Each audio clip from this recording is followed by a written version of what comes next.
غزوہ ہند ہو کے رہے گی اور تو خاک میں مل کر رہے گا، کیونکہ یہ میرے نبی نے فرمایا ہے، میرے نبی نے فرمایا یہ، اور میرے نبی کا قول برحق سچ ہے۔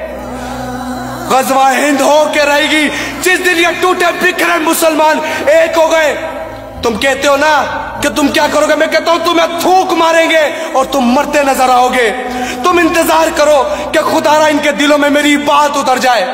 اور یہ لشکر کے لشکر نکلے اور تاریخ کی بدترین دکھائیں کہ تاریخ کی بدترین ظلم کا سامنا جس طرح کشمیریوں کو کرنا پڑا، اس کے لیے مسلمان باہر آ گئے،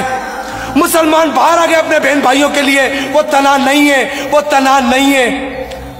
اگر آپ لوگ چاہتے ہو کہ لوگ باہر نکلے اور میرا پیغام لوگوں تک پہنچ سکے تو خدا را میرے پیغام کو جس طرح ہمیشہ سے آپ نے پھیلایا، خدا را آج بھی پھیلا دو، آج بھی بتا دو کہ غیرت مسلم زندہ ہے۔ ایک بوڑھا شخص ہمیں پکار رہا ہے، ہماری مائیں بہنیں ہمیں پکار رہی ہیں،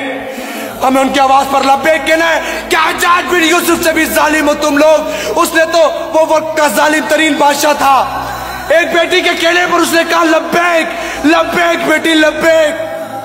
کیونکہ وہ ایک ہندو کی قید میں تھی۔ اس ظالم بادشاہ کے دل میں یہ خیال آ گیا کہ تم مجھ سے بھی گر چکے ہو،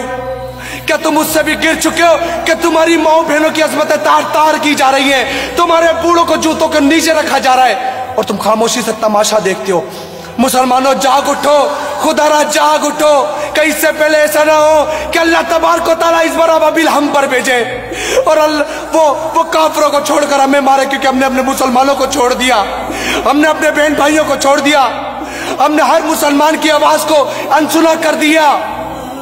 خدا را جاگ جاؤ، خدا را جاگ جاؤ، کشمیر ٹوٹ رہا ہے، کشمیر بکھر رہا ہے، جاگ جاؤ، یہ ہفتہ ہمارے لیے بہت اہم ہے، سب ایک ہو جاؤ، خدا را ایک مٹھی بن جاؤ، کوئی بلوچی نہیں، کوئی سندھی نہیں، کوئی کسی زبان سے نہیں، کوئی کسی مسلک سے نہیں، ہم اپنے وطن کے لیے لڑ رہے ہیں، ہم اپنے لوگوں کے لیے لڑ رہے ہیں، جو ہمارا حق ہے وہ ہمیں آواز دے رہے ہو، ہمیں لبیک کہنا ہے۔